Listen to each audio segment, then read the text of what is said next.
মুসা নবী কিন্তু ফিরাউনের বাড়ি লালন পালন হয়েছিল। রব্বে কারীম ইসরায়েলেরা ভুলে গেলে চলবে না। এইরকম কোন মুসা যেন আগমন করবে? মুসলমান, তোমাকে সাইজ করার জন্য কোন আল্লাহর মাহবুব বান্দা তৈরি হয়ে আছে? জোরে বলেন ঠিক কিনা? এই মুসা আলাইহিস সালাম কার ঘরে লালন পালন হয়েছিল? ফিরাউনের ঘরে। কার ঘরে? জোরে বলেন কার ঘরে? এই যুবক, আমি আস্তে আস্তে যাবো আলোচনায়। এ আমার যুবক বন্ধুরা, দিলের কান্ডা লাগা শোনো। খবর পেল, মসজিদের মধ্যে খবর আসলো। তৎকালীন জামানায় যেমন এখন খবর আছে, ফিলিস্তিনের জমিনে যুদ্ধ শুরু হয়েছে। আমরা মুসলমান, আমাদেরকে যদি ভিসা দেয়, যদি আমি চাই, মাননীয় যারা আছেন বর্তমান, যারা দেশ পরিচালনা আছেন, দয়া করে একটা ভিসা আমাদের দিয়া দেন। কারণ একবার আমাদের যাওয়ার সুযোগ করে দেন। আমরা বাঁচতে চাই না, কারণ ওই মুসলিম নরনারীর পাশে দাঁড়ায় জীবন দিতে চায়। যারা আল্লাহু আকবার বলে যে শিশুরা খোদার যন্ত্রণায় কাঁদবে রে,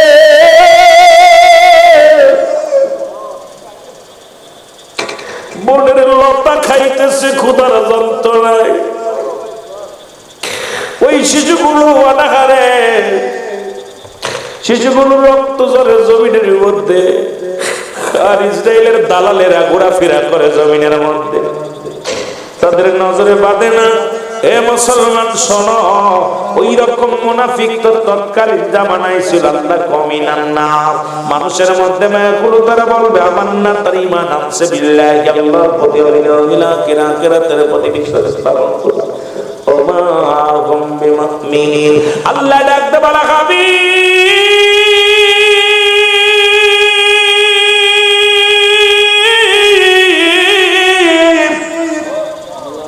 আপনার কদমের মধ্যে একদল বেঈমান আছে, মুনাফিক আছে। আব্দুল্লাহ ইবনে উবাই নবীর সাহাবী ছিল গো, আমাদের রাসূলুল্লাহকে মারা ষড়যন্ত্র করেছিল। আরে মানুষ মুসলমান না, শব্দের অর্থ মানুষ। আমাদের মধ্যে মুসলমান কিছু আলেম রূপী জানোয়ার আছে, তারা দেখায় ইসরায়েলে ও ফিলিস্তিন সুরক্ষিত আছে, মুসলমান মসজিদুল আকসা সুরক্ষিত আছে। শুনে নাও, শুনে নাও, যেখানে শত শত নারীর কান্না, শত শত মুসলমানদের কান্না, যেখানে মসজিদে মুসলমান ইসরায়েলের অনুমতি ছাড়া যেখানে ওই ফিলিস্তিনের মসজিদুল আকসায় যা যায় না, ও মুসলমান শুনে নাও, যেখানে মুসলমান সেখানে কেমন নিরাপত্তায় আছে রে মুসলমান? নিজের স্বার্থের জন্য মুসলমানদের ধোঁকা দিতে চাও। এই মুনাফিক তৎকালীন জামানাও ছিল, এখনো আছে রে মুসলমান। এই মুনাফিকরা মুসলমানদের চিরশত্রু। কাফেরদের চাইতে একজন মুনাফিক সবচেয়ে ইসলামের ক্ষতিকারক। জোরে জোরে চিল্লায় বলেন ঠিক কিনা? এই জন্য আমি বললাম আল্লাহ কমিনান নাস, নাস শব্দের অর্থ হলো মানুষ। কষ্ট পাচ্ছেন আপনারা? কিছু মুনাফিক দেখতেছি ঘোরাঘুরি করতেছে, এটা ভালো আছে, সুরক্ষিত আছে, এটা ভালো আছে, এটা ভালো আছে। এদিকে গোটা বিশ্ব যখন বিপদের মধ্যে, যেখানে মসজিদুল আকসার পাশে আশপাশে কোথাও একটা ফিলিস্তিনের পতাকা নাই, যেখানে সম্পূর্ণ ইসরায়েলের পতাকা বন্টন করতেছে, ইসরায়েলের সৈন্যগুলো পুরো দেশ নিয়ন্ত্রণে নিয়ে নিয়েছে। আর গোটা বিশ্বের কিছু মুনাফিক মুসলমান আমাদের চোখে ধুলা দেয়, চিন্তা করে যে এইটা মুসলমানরা নিরাপদ আছে না। গোটা বিশ্বের মুসলমান শুনে রাখো, আমরা ফিলিস্তিনের জন্য জীবন দিতে রাজি আছি। যদিও যেতে না পারি, তবু এই বাংলার জমিন থেকে চোখের পানি দিয়ে প্রমাণ করতে চাইবো আমরা ফিলিস্তিন মুসলমানদের পাশে ছিলাম, আছি, থাকবো। যদি জীবন দিতে হয় দিয়া দিব। বলেন ঠিক কিনা? আর একটু জোরে বলেন ঠিক কিনা?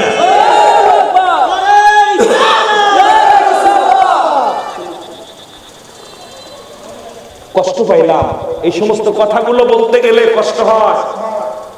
আমি আজকে দেখলাম মোবাইলের মধ্যে কিছু সাধুবাদ ভাইরা, তারা মানুষের সামনে প্রচার করতেছে যে ফিলিস্তিন নিরাপদ আছে, এটা নিরাপদ আছে। আমি আল্লাহর কসম করে বলি, এ ভাই, অল পৃথিবীর মুসলমান যেখানে ফিলিস্তিনের দিকে ঝুঁকে গেছে, সেখানে আপনারা কেউ বিভ্রান্তিমূলক কথা বলবেন না।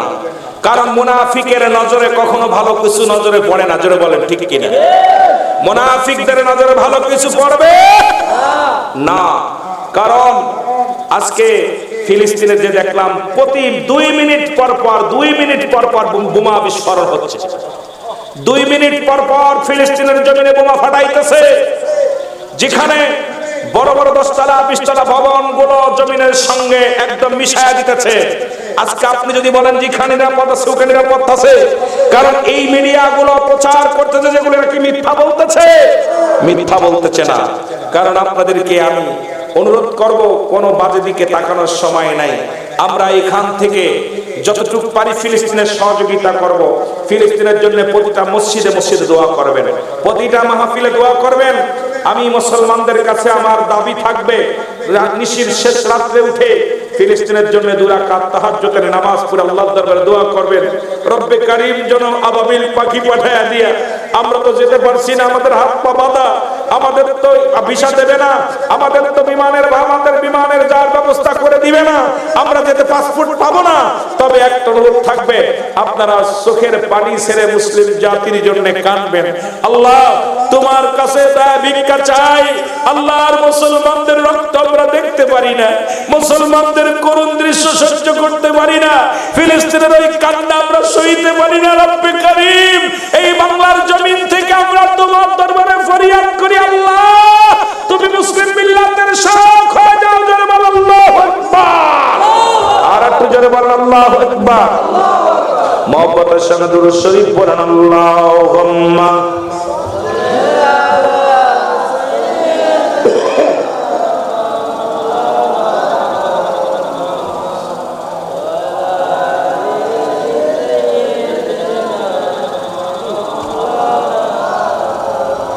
নাই তো কোনো আশা, বন্ধ মুখের ভাষা, চারিদিকে দেখি শুধুই অন্ধকার, চারিদিকে দেখি শুধুই।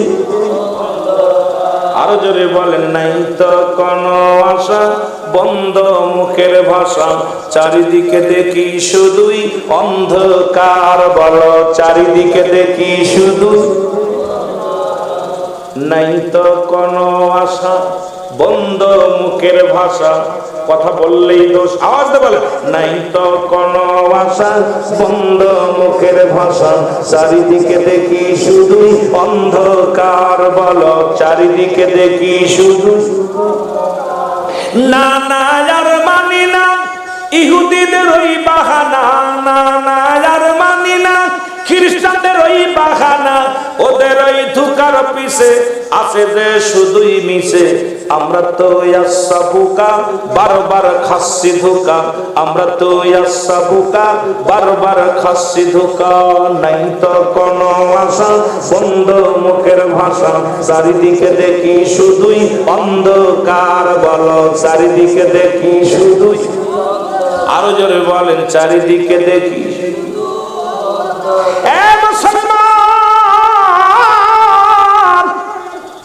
গভীর মনোযোগ, আজকে কথাগুলো না বললে নয়।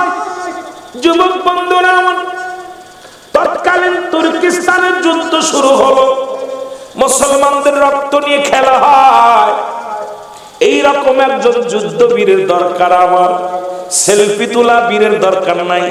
যে সমস্ত আমরা সেলফি কারক, সেলফিতে শুধু ভালোবাসি সেলফি তোলার জন্য, ও মুসলমান এদের দরকার না।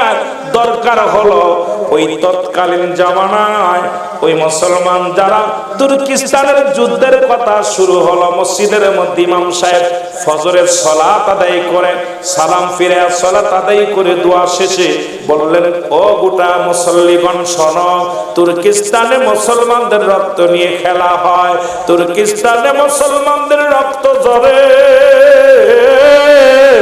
একসময় আফগানের জমিনে রক্ত ঝরেছে, তুর্কিস্তানের জমিনে রক্ত ঝরেছে, ইরাকের জমিনে রক্ত ঝরেছে। রে মুসলমান, আরে বিশ্বের গোটা বিশ্ব মুসলিম, মুসলমানেরা শুনে নাও, যে দেশে মুসলিম আছে সেই দেশে মুসলমানের রক্ত ঝরা ইহুদি খ্রিস্টানেরা।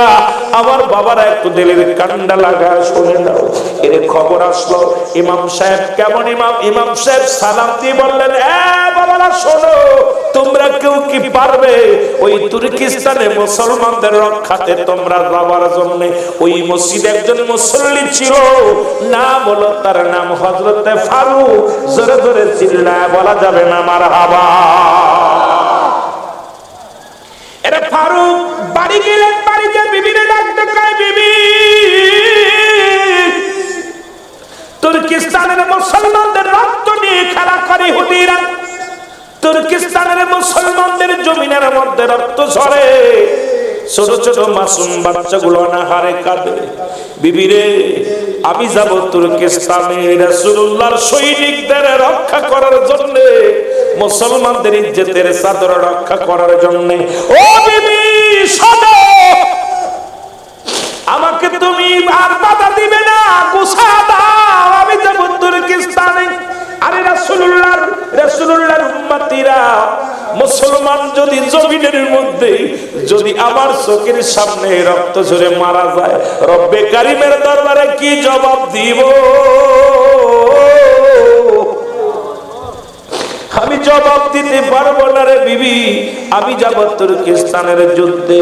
বিবি ডাক দেখায়, স্বামী, সবে আমাদের বিয়ে হয়েছে 5 মাস, আমি গর্ভবতী, 3 মাসের সন্তান আমার গর্ভে।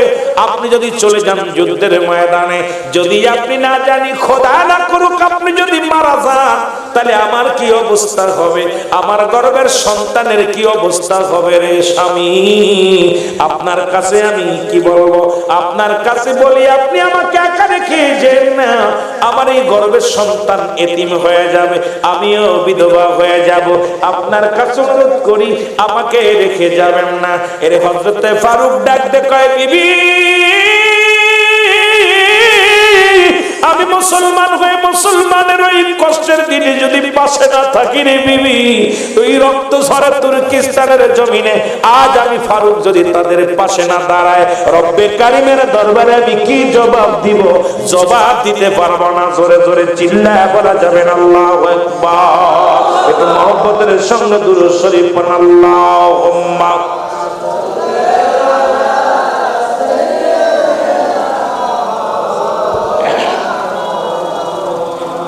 ওয়ালায়ানি সাইয়্যিদিনা।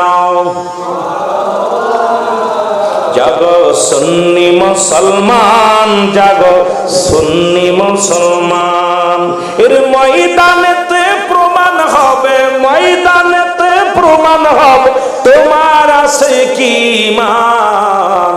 জাগো সুন্নি মুসলমান, জাগো, জাগতে হবে, আর ঘুমানোর সময় নাই। ডাক এসেছে জিহাদের, ডাক এসেছে ফিলিস্তিনে, ডাক এসেছে ইরাকে, ডাক এসেছে সৌদিতে, ডাক এসেছে মুসলমান আফগানে। মুসলিম মিল্লাত আর বসে থাকার সময় নাই। জোরে বলেন ঠিক কিনা? আর জোরে বলেন ঠিক কিনা? জীবনের ভয়ে গর্তে পালায় লাভ নাই। আপনি যদি এক মুসলমানের অন্তর না কাঁদে আপনার ব্যথায়, আপনার মতো মুনাফিকের প্রয়োজন নেই। যেটা বলেন ঠিক কিনা? আমার ভাইরা, আমার বন্ধুরা, ফারুকের বিবি বলে, স্বামী, আপনাকে ছাড়া আমি কেমনে থাকবো? যুবক বাবারা শুনে নাও, কেমনে থাকবো রে স্বামী? ফারুক বলে, বিবি রে, তোমার আমি রব্বে কারিমের হালাতে রেখে গেলাম। আমার রব্বে কারীম দুনিয়ার মধ্যে আমারে পাঠাইছে তার গোলামি করার জন্য রে বিবি।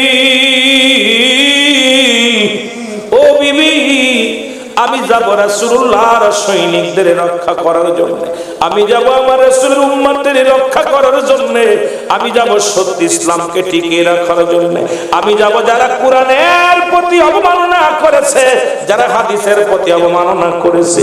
আরে আমি ফারুক যাব যুদ্ধের ময়দানে, জীবন দিয়া দিব, জীবন রাখবো না, তবু সত্য ইসলামের কোনো ক্ষতি হোক, সত্য ইসলামের কোনো ক্ষতি হোক, এটা আমি ফারুক হইতে দিব না। জোরে জোরে চিল্লায় বলা যাবে না মারহাবা। হযরত হযরতে ফারুক মুসলমান 400 দিনার বা 4000 দিনার হাসামি বিবির হাতের মধ্যে দিয়া বলে, বিবি রে এই নাও, আমি তোমার স্বামী দেওয়ার মতো কিছু নাই, তোমার গর্ভে সন্তান, এই 400 দিনার দিয়ে গেলাম তোমার হাতের মধ্যে। তোমার কাছে দুইটা দাবি। নাম্বার 1, যদি আমার এই তোমার গর্ভে সন্তান যদি ছেলে হয়, ছেলে হলে দুনিয়ার মধ্যে মস্ত বড় আলেম বানাইবা, যেন রাসূলুল্লাহ সৈনিক হয়, যেন আল্লাহর সঠিক গোলাম হয়। বিবিরে তোমার কাছে আমার দাবি, এই গর্ভের সন্তান যেন একটা আল্লাহ ওয়ালা ব্যক্তি বানায় দিবি। আর যদি তো মেয়ে সন্তান হয়, তাকে তুমি পর্দার মধ্যে রেখে একজন আল্লাহ ওয়ালা সন্তান দেখে বিবাহ দিয়ে দিবা। ও বিবি, আমি যদি ফিরে না আসতে পারি, আর যদি ফিরে আসি তাহলে তো বিবিরে আমি দেখব, আর যদি ফিরে না আসতে পারি, আমার কন্যা সন্তান হলে ইসলামের বিধান অনুযায়ী মানুষ করবা, লালন পালন করবা। এই কথা বলিয়া হযরত ফারুক ঘোড়ার পিঠে চড়ে বসলেন। ঘোড়ার পিঠে চড়িয়া চাবুক দিয়া রওনা হয়ে গেল তুর্কিস্তানের দিকে। আর স্ত্রী তাকায় আছে স্বামীর পথের দিকে। যতক্ষণ পর্যন্ত স্বামী চোখে মুসলমান যতক্ষণ পর্যন্ত দেখা যায়, বিবি স্বামীর পথের দিকে তাকায় তাকায় চোখের পানি ছাড়তে লাগলো। আমার যুবক বন্ধুরা শোনো, বিবি কান্দে আর ডাকতে পারে, রব্বে কারীম, এই দুনিয়ার স্বামী আমি প্রয়োজন নাই,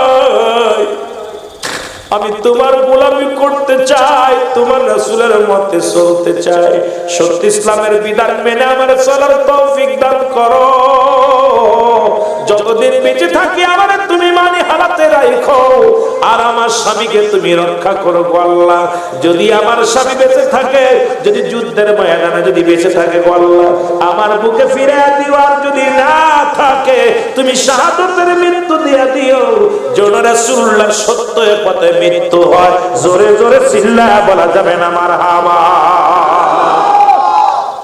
কেমন বিবি আর কেমন স্বামী!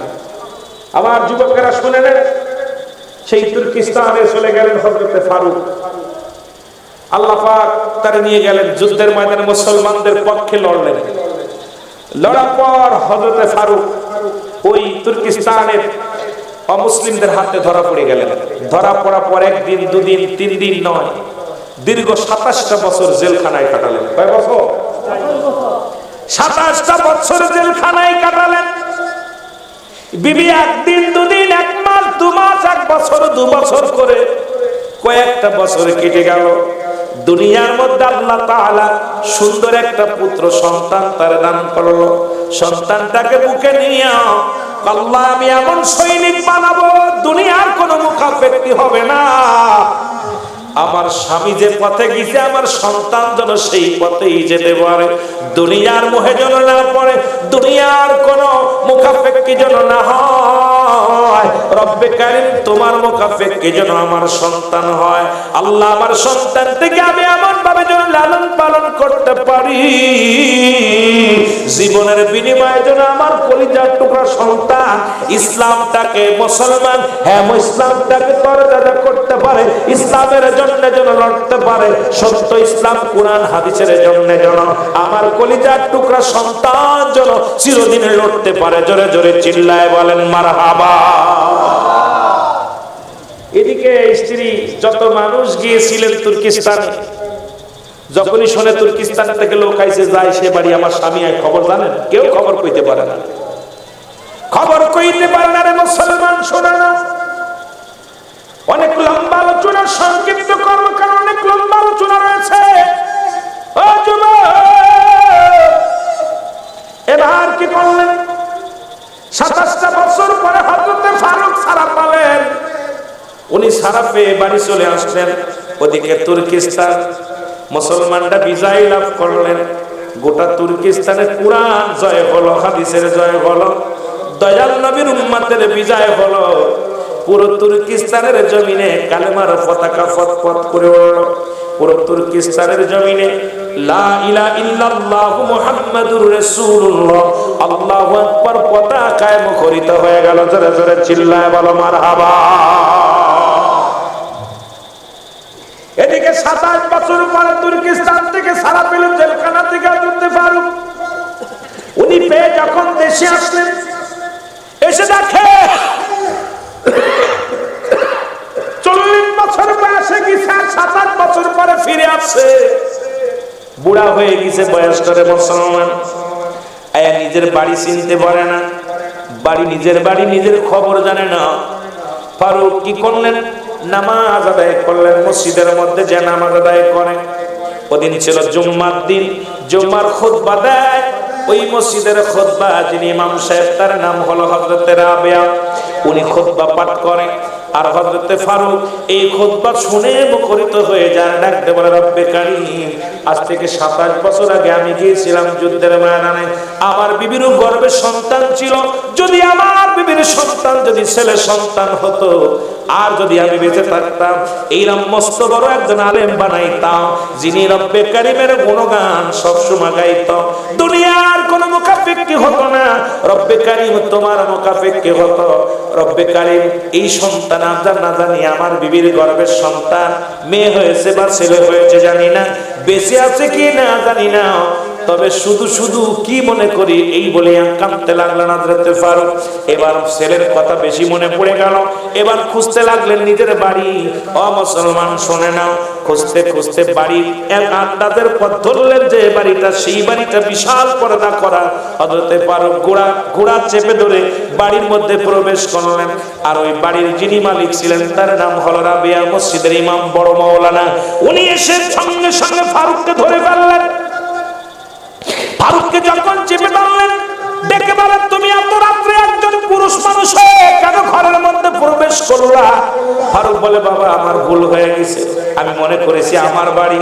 বলে, তুমি চুরি করতে যেটা আবার বলো আমার বাড়ি। বাবারে আমার ভুল হয়েছে, আমি বুড়া হয়ে গেছি, চোখি কম দেখি রে বাবা। এইরকম একটা বাড়ি আমার ছিল, আমারও বিবি ছিল, বাবারে আমার ঘর সংসার ছিল, কিন্তু আমার জীবনটা তো আমি জীবনটা শেষ করে দিছি আমার রাহমাতুল লিল আলামিনের ভালোবাসায়। আমি আমার আল্লাহর গোলামি করতে যাইয়া ইসলামের পতাকা ধরার জন্য আমার জীবনটা বাজি রেখে গিয়েছিলাম তুর্কিস্তানের জমিনে। তবে আমার জীবন সার্থক যে তুর্কিস্তানের মুসলমানদের বিজয় ঘন্টা বাজায় আইছি। জোরে জোরে চিল্লায়া বলা যাবে না মারহাবা? আর একটু জোরে জোরে চিল্লায়া বলা আল্লাহু আকবার। ওরে ভিতর থেকে ফারুকের কলার ধরে আগামী ডাকতে বলে, তুমি চুরি করতে এসেছো? বলে না। তোমার নাম কি? কয় আমার নাম ফারুক। কয় তোমার পরিচয় দাও। আমার পরিচয় শোনো বাবা, আজ থেকে 27 বছর আগে আমি আমার একটা বিবি ছিল, নতুন বিবি ঘরে রেখেছিলাম। সবে মাত্র 5 মাস বিবাহ করেছিলাম। 3 মাস আমার সন্তান গর্ভে ছিল, বিবির গর্ভে। তুর্কিস্তানের মুসলমানেরা নির্যাতিত, ইহুদিদের হাতে মার খায়, খ্রিস্টানদের হাতে মার খায়। তুর্কিস্তানের মুসলমানদের রক্ত জমিনের মধ্যে ঝরে। এই খবর যখন আমি শুনতে পাইলাম, আরে আমার নতুন বিবি সন্তানের মায়া ত্যাগ করে আমি আমার রাসূলুল্লাহর উম্মতের জন্য ময়দানে ঝাঁপিয়ে পড়েছিলাম। আমি দেশ ছেড়ে আমি চলে গিয়েছিলাম তুর্কিস্তানের জমিনে। ওখানে যাইয়া আমি কি করলাম, ওখানে আমি অনেকগুলো সৈন্যের সঙ্গে মোকাবেলা করলাম, যুদ্ধে শরীক হলাম। এরপরে ওই ময়দানের মধ্যে আমি ধরা পড়ে যাই। একদিন দুদিন করে 27টা বছর আমার জীবন থেকে চলে গেছে। আমার বিবির নাম অমুক। আমার একটা সন্তান ছিল 3 মাসের গর্ভে। সেই সন্তান জানি না সন্তান ছেলে না মেয়ে হয়েছে জানি না। আজকে আমি দেশে ফিরে এসে আমার বিবি বাচ্চা কাউকে খুঁজে পাচ্ছি না। এটাই মুসলমান। ভিতর থেকে রাবিয়ার মা যখন স্বামীর মুখে যখন এই কথা শুনেছে, ভিতরে থেকে এসে দৌড়ে আসিয়া স্বামীর পায়ের মধ্যে পড়ে গেছে। জোরে জোরে চিল্লায়া বলা যাবে না আল্লাহু আকবার। এর স্বামীর পায়ের মধ্যে পড়ে যখন লুটিয়ে পড়েছে, রাবিয়া কয়, মা জীবনে তো তুমি বেগানা পুরুষের সামনে যাও না। মা গো, তুমি আজকে কোন পুরুষের সামনে তুমি আসলামা আর চেনো না জানো না, তার পায়ের মধ্যে পড়ে গেল। রাবেয়ার মা ডাক দে কয়, রাবেয়া রে, ইনি আর কেউ নয়, ইনি আমার স্বামী, তোমার জন্মদাতা পিতা। আজ থেকে 27 বছর আগে তোমার মায়া আমার মায়া ত্যাগ করে ইসলামের মায়ায় পড়িয়া, ইসলামের মহব্বতে পড়িয়া, কোরআনের মায়ায় পড়িয়া, সব ছাড়িয়া রাসূলুল্লাহর সৈনিক হইয়া তুর্কিস্তানের জমিনে গিয়েছিল। জোরে জোরে চিল্লায় বলো মারহাবা। মহব্বতের সঙ্গে দুরূদ শরীফ পড়েন আল্লাহুম্মা।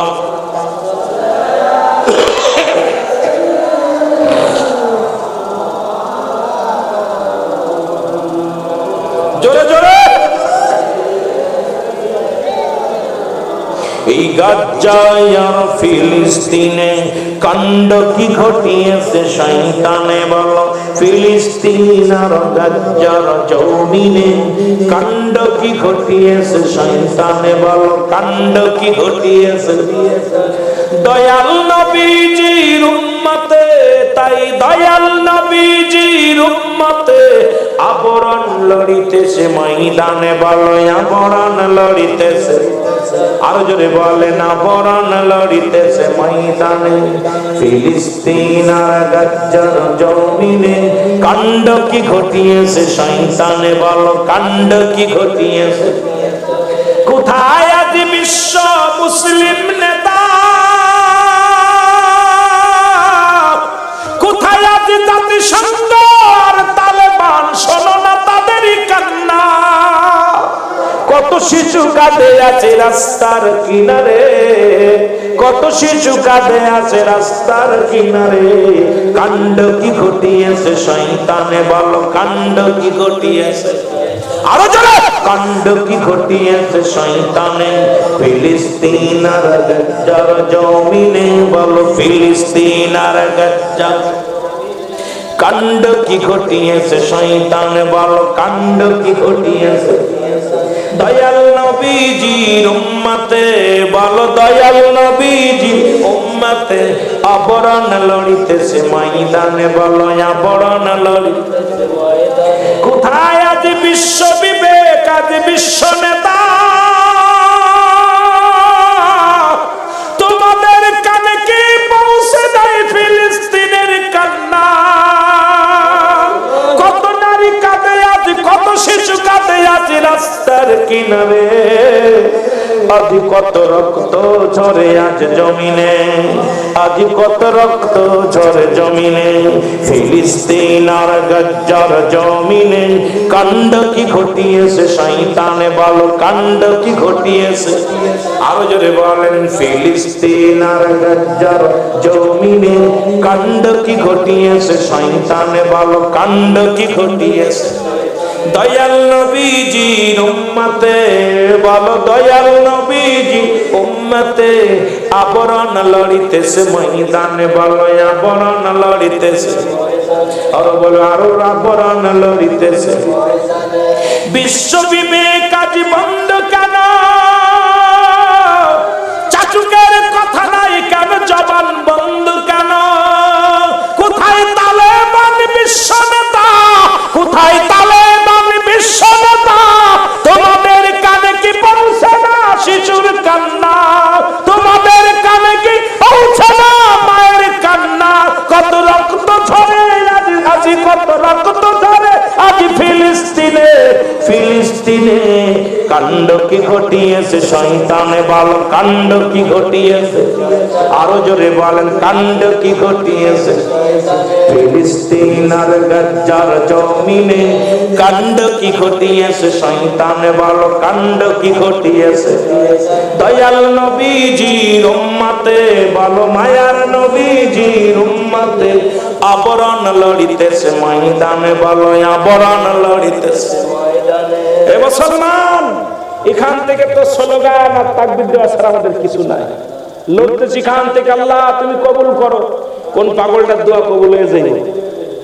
মোনাজাতের কিবলা আরশে আজিম, দুজানের কিবলা রাহমাতাল লিল আলামিন, শরিয়াতের কিবলা কাবা। আমরা তাকিয়েছি ওদিকে, রব্বে কারীম যেন দয়া করে। জোরে বলেন ঠিক, আরো জোরে বলেন ঠিক কিনা। সঙ্গে দুরূদ শরীফ পড়েন আল্লাহুম্মা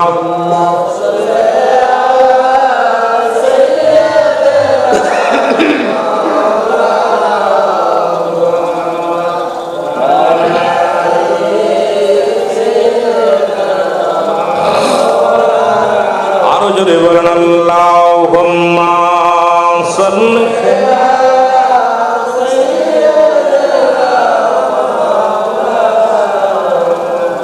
ওয়া লা ইয়ালি সাইয়্যিদিনা। এ দুনিয়ার মুসলমান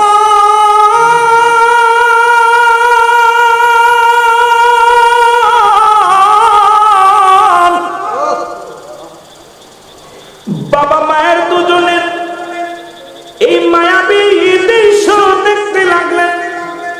জগৎ বিখ্যাত আলেম রাবেয়া, হযরত রাবেয়া দেখে চোখের পানি ছেড়ে কাঁদে, বলে রব্বে কারীম, আমার বাবার দিলে আমার মায়া ছিল না, আমার বাবার দিলে আমার মায়ের জন্য মায়া ছিল না, আমার বাবার দিলে ছিল তোমার প্রেম, আমার বাবার অন্তরে ছিল মদিনাওয়ালার প্রেম।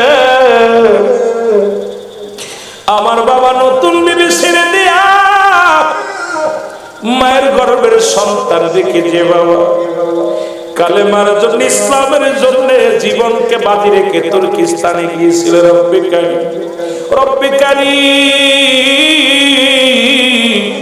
সেই বাবার ঋণ আমি কেমনে শোধ করব? এরে মুসলমান, রাবেয়া ক্ষমা চাইলেন বাবার কাছে, বাবা গো আমার ক্ষমা করে দাও, আমি চিনতে পারি না। বাবা বুকের মধ্যে টান দিয়ে কয়, বাবারে আমি তোরে ক্ষমা করে দিলাম। এবার দুজনের সময় রাত শেষ হয়ে গেল। মুসলমান আর রাবেয়ার যিনি মুসলমান ছাত্র, উনি হল ইমাম মালিক। ওনার কাছে মুসলমান শুনে নাও, গভীর মনোযোগ। এবার তখন তৎকালীন জামানার আবার বিচারক ছিল ইমাম মালিক। মুসলমান উনিও আসলেন, নামাজের আযান পড়ে গেল, ফজরের আযান পড়ে গেল। আযানে নামাজে দাঁড়ায়া রাবেয়া কোরআন তেলাওয়াত করা শুরু করলো। এদিকে মুসলমান ফারুক কি করলেন, বিবিরে কয়, বিবিরে আমি যাই ফজরের সালাত আদায় করে আসি। নামাজে যে কোরআন তেলাওয়াত করে, এত মধুর কোরআন তেলাওয়াত করে, পিছন থেকে রাবেয়ার বাবা হযরত ফারুক নামাজ শেষ করে দোয়া করে আর বলে, আল্লাহ আল্লাহ, আমার যদি ছেলেটা এত বড় আলেম হতো, আল্লাহ গো কত সুন্দর কোরআন তেলাওয়াত করে, কত সুন্দর কোরআন হাদিস দিয়ে কথা বলে, আমি ধন্য হয়ে যেতাম, ইসলামের জন্য তারে কোরবানি করে দিয়ে যেতাম। মুসলমান এমন সময় হযরত ফারুক জিগায় এক মুসল্লিকে, বাবা যিনি কোরআন তেলাওয়াত করলো, ফজরের নামাজ পড়াইলো, ওনার বাড়ি কোথায়? কয় বাড়ি তো এলাকায়। কোথায় এলাকায়? বাবার নাম কি? কয় নাম, ওনার নাম হযরত রাবেয়া। আপনি চেনেন না? উনি তো বর্তমান যুগের, বর্তমান জামানার বড় আলেম, বড় বড় বড় বড় আলেমদের উস্তাদ উনি। বলে ওনার বাবার নাম কি? বলে ওনার বাবার নাম শুনেছি, হযরত ফারুক। উনি তুর্কিস্তানের যুদ্ধের ময়দানে যে মারা গেছে, যুদ্ধের ময়দানে আর ফিরে আসে নাই। ফারুক দুটি চোখের পানি ছেড়ে কাঁদে, রব্বে কারীম, তুমি আমার প্রার্থনা কবুল করেছো, আজকে তুমি আমার কলিজার টুকরা সন্তানকে জগৎ বিখ্যাত আলেম বানাইছো। জোরে জোরে চিল্লায় বলা যাবে না মারহাবা। ফারুক বাড়িতে ফিরে আসলেন, বাবা সন্তান মা এক জায়গায় বসে কথা বলতেছিল। ফারুকের বিবি বলে, স্বামী রে, আপনি আমাকে 400 দিনার দিয়ে গিয়েছিলেন, এটার খবর নেন কি করেছি? ফারুক বলে, বিবি রে আমার কোনো খবর নেওয়া লাগবে না, বিবি রে আমার আর বুঝতে বাকি নাই। বিবি তুমি আমার আমানত আমি জিরা রেখে গেছিলাম, তুমি খেয়ানত করো না।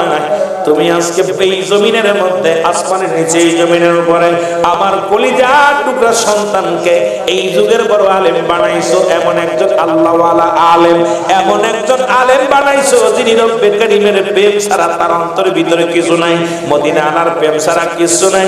সত্যবাদী একজন আল্লাহওয়ালা কামেল বানাইছো রে বিবি। আমার জীবনটা ধন্য, আর কিছু জানতে চাই না। আমার বাবারা, আমার হযরত রাবেয়া বলে, বাবা গো, যে পথে আপনি জীবন দেওয়ার জন্য প্রস্তুতি হয়েছিলেন, সেই পথের জন্য আমি প্রস্তুতি আছি বাবা, জীবনের জন্য, কারণ ইসলামের জন্য, কোরআনের জন্য আমার জীবনটাও বাজি রেখে যাব বাবা, যেন আমি আল্লাহ রাসূলের পথে যেন জীবনটা কোরবানি করতে পারি। এই জন্য আমি আপনাদেরকে বলে যাই মুসলমান, এখন ফিলিস্তিনের ডাক এসেছে, আজকে সন্তানের মায়া ত্যাগ করেন, বাড়ির মায়া ত্যাগ করেন, ঘরের মায়া ত্যাগ করেন। মুসলমান অগত্য ঘুমের মায়া ত্যাগ করে রাকাত তাহাজ্জুদের নামাজ পড়েন, তাহাজ্জুদের নামাজ পড়িয়া হাত দুখানা উঠায় দেন রব্বে কারীমের দরবারে। আল্লাহ ও আমার আল্লাহ, বাংলার জমিন থেকে তো আমাদের উত্তরে কিচ্ছু করার নাই, তোমার দরবারে ফরিয়াদ করলাম। কোন ব্যক্তি ফরিয়াদ করবে জালেমদের পরাজয় হবে, এই জন্য আমরা দোয়া করতে চাই কি চাই না? আর একটু জোরে বলেন, চাই কি চাই না? সুতরাং তুর্কিস্তানের ওই আমরা তো জেরাউরা গিয়েছিলাম, আমরা যেতে পারতেছি না। এখন ফিলিস্তিনের জিহাদের ডাক আসছে। আমাদের যাওয়ার মতো ক্ষমতা নাই, সাধ্য নাই, স্বাদ আছে, আশায় আছে, কিন্তু ক্ষমতা নাই। এই জন্য আমাদের অনুরোধ করবো আপনাদের কাছে, যদি পারেন, তবে এখন এটা নিয়ে ব্যবসা চলতেছে, কিছু কিছু এই ফিলিস্তিনের নামে টাকা উঠে ওরা পকেট গরম করতেছে। ওই একসময় ত্রাণ দেখছেন, ওই মানুষ আপনাদের এলাকায় ত্রাণ দিতে এসেছিলাম, এই ত্রাণের মধ্যে আমিও ছিলাম। কিছু বাটপার এই ত্রাণের টাকা আমি রেখেছি, আপনারা বিশ্বাস করবেন না, পকেটে 2-4 লক্ষ টাকা ওরা আত্মসাৎ করেছে। যদি বলি গোপন কথা বললে আপনার ওরা আমার বিরোধিতা করবে, কারণ তারা আত্মসাৎ পর্যন্ত করেছে এই ত্রাণের টাকা পর্যন্ত। সুতরাং এই ফিলিস্তিনকে নিয়ে একটা ব্যবসা শুরু করছে মুনাফিকরা। খবরদার, সাবধান। আপনারা যদি ভালো জায়গা পান, যদি সরকারি ভাবে বা এমন বিশ্বস্ত লোক যদি পান, ফিলিস্তিনের সহযোগিতার জন্য হাত বাড়াবেন। আর কিছু যদি না পারেন, তাদের জন্য নফল নামাজ পড়ে, তাদের জন্য রোজা রাখবেন, তাদের জন্য নফল নামাজ পড়ে দোয়া করবেন। রাজি আছেন? রাজি আছেন? আপনারা দয়া করে নফল রোজা রাখবেন। রোজা রেখে আল্লাহর দরবারে কান্দেন, আল্লাহ ফিলিস্তিনবাসীকে রক্ষা করো। আল্লাহ, তুমি ছাড়া আমাদের কেউ নাই, তুমি সহায়, আমরা অসহায়। আল্লাহ কি সহায়? আমরা অসহায়, আমরা দুর্বল, তুমি সবল। সবল কে?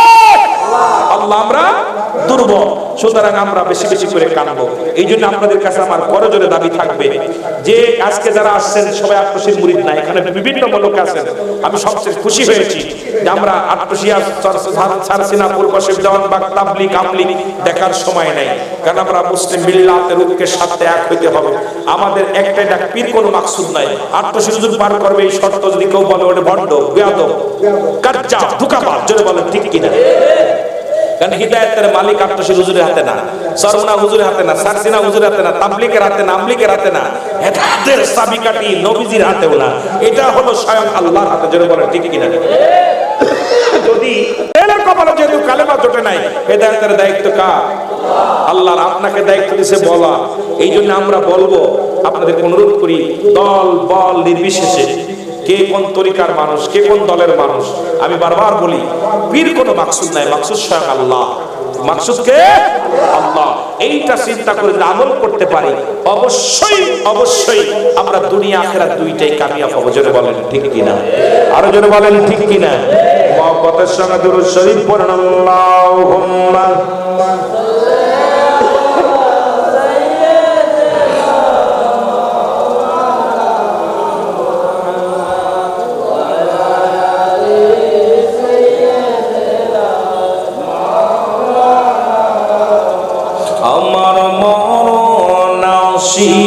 কখন কেউ তো জানি না, আমার মরনা এই আমি চলে যাব, আমায় তোমরা ভুইলা যাও না, আমি চলে যাব, আমায় তোমরা ভুইলা যাও না। কুরআনুল কারীম ছোট্ট একটা সূরা পড়লো, নাফসিন যায়কাতুল মাউত, প্রতিটা প্রাণীর মৃত্যু স্বাদ গ্রহণ করতে হবে। লা ইয়ামুত, আল্লাহর মাহবুব বান্দা যাদের মৃত্যু নাই। এই জন্য আমার বলছে মুসা আলাইহিস সালাম মৃত্যু বিষয়ে একটু কথা বলবেন, এই জন্য আওয়াজ দিয়ে, আমার মরণ আসিবে কখন কেউ তো জানে না, আমার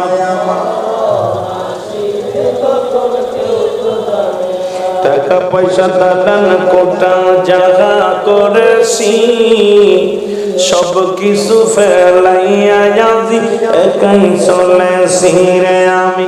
সামান্য দিকে কমাই দাও, বাড়ি খাই বেশি। এর টাকা পয়সা দালান কোটা জায়গা করেছি, সব কিছু ফেলাইয়া যাচ্ছি, একাই চলেছি। আমি যাবার কালে ভেবে দেখি আমার কেহ নাই, আমি যাবার কালে ভেবে দেখি নাই, আমার মরণ আসিবে কখন কেউ তো জানে না। এ দুনিয়ার মুসলমান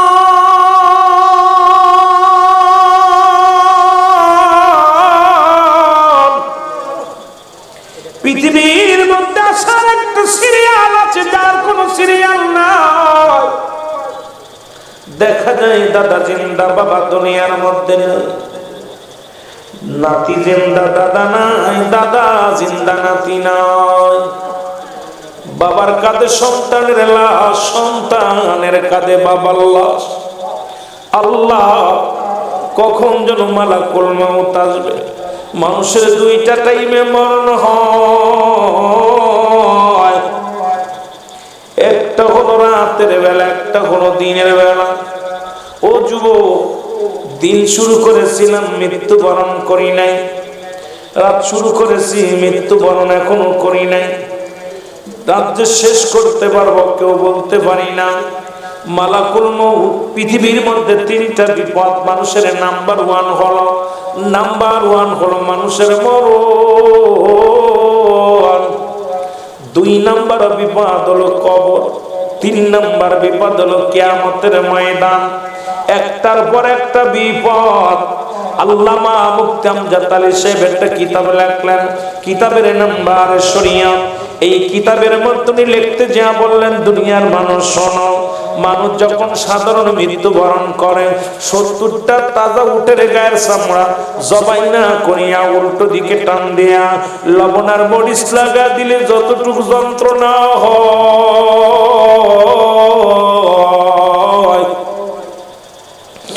এর চাইতে 70 গুণ যন্ত্রণা হলে একটা সাধারণ মৃত্যু। এখন আমরা যারা মরণকালে পায়খানা করে দিই, ও যুবক,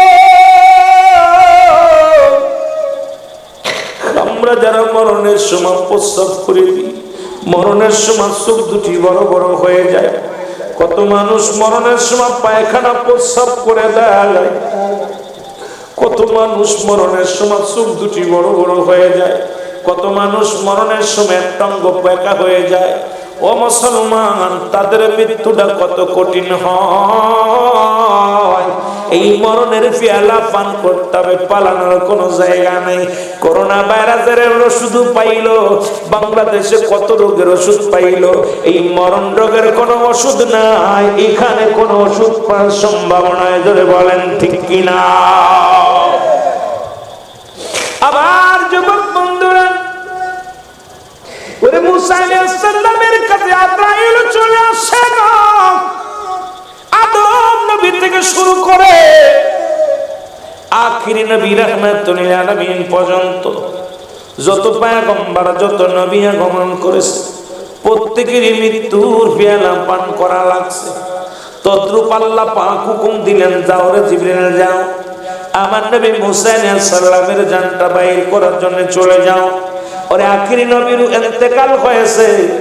এর আখিরি নবী শুধু নয় রে মুসলমান, আদম আলাইহিস সালাম থেকে শুরু করে যত নবী আছেন, এর মধ্যে প্রত্যেকেরই মৃত্যুর পেয়ালা পান করা লাগছে। মাত্র 4 জন ব্যক্তি এখনো জীবিত আছে। তাদের মধ্যে একজন হলো মুসলমান, শুনে নাও, একজন ইদ্রিস আলাইহিস সালাম, তবু তার মৃত্যু হয়েছে, এখনো জান্নাতের মধ্যে জীবিত অবস্থায় আছে। আরেকজন যিনি পাহাড়ের দায়িত্ব আছে, হযরত মুসলমান ইলিয়াস আলাইহিস সালাম, আল্লাহ তারে পাহাড়ের দায়িত্ব দিয়েছেন, এখনো তার মৃত্যু হয় নাই, জীবিত আছে। আরেকজন পয়গম্বর, শুনে নাও ও মুসলমান, শুনে নাও, শুনে নাও, খিজির আলাইহিস সালাম, যিনি পানির দায়িত্ব আছে রে মুসলমান। একজন আসবে এই দুনিয়ার মধ্যে, যিনি এখনো মুসলমান জিন্দা অবস্থায় আছেন, ঈসা আলাইহিস সালাম, যিনি ঈসা ইবনে মরিয়ম। এই মুসলমান আলোচনার মধ্যে এই মুসলমান হযরত শুনে নাও, এই মুসা আলাইহিস সালামের আজরাইলের কথা বলতে যাইয়া অনেক আলোচনা চলে আসবে, কিন্তু আমি চেয়েছিলাম আজকে ফিলিস্তিন নিয়ে, বর্তমান প্রেক্ষাপট নিয়ে, বাস্তবতা নিয়ে আলোচনা করব। তবু কর্তৃপক্ষ যেহেতু প্রথম থেকে শুরু করছে, হুজুর এই মুসা আলাইহিস সালাম আর আজরাইল আলাইহিস সালামের একটু ঘটনা বলবেন, এই জন্য আমি না বলে আর পারছি না রে মুসলমান। যদি না বলে যায়, সকাল বেলায় বলবো ব্রহ্মলনারে নিয়ে আসলাম একটু এই কথা শোনার জন্য, হুজুরের মন মতো ওয়াজ করে গেল। তবে মুসলমান, বর্তমান যে অবস্থা চলতেছে, আর বসে থাকার সময় নাই, কারণ যে কোনো মুহূর্তে বিপদ আসতে পারে। নবীর উম্মত বলে যদি দাবি করো, ঈমান নিয়ে যদি মরতে চাও, এখনো বসে থাকার সময় নয়, ময়দানে নামতে হবে। জোরে জোরে বলেন ঠিক কিনা? এ দুনিয়ার মুসলমান,